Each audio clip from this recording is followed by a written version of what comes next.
దేవునికి స్తోత్రం కలుగునుగాక. అందరూ బాగున్నారా?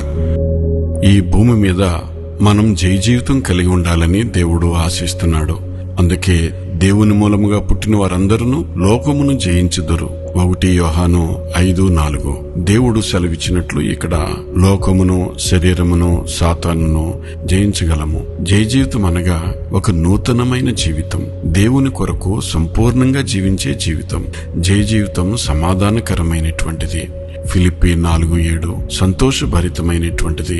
ఫిలిప్పీ 4:4 సామర్థ్యంతో కూడినటువంటిది. అపోస్తుల కార్యాలు 1:8 పరిశుద్ధమైనటువంటిది. 1 పేతురు 1:14 మరియు ఫలభరితమైంది. యోహాను 15:16 జయ జీవితము పాపమును జయించే జీవితం. ఇట్టి జీవితం మనము కలిగి ఉందుముగాక.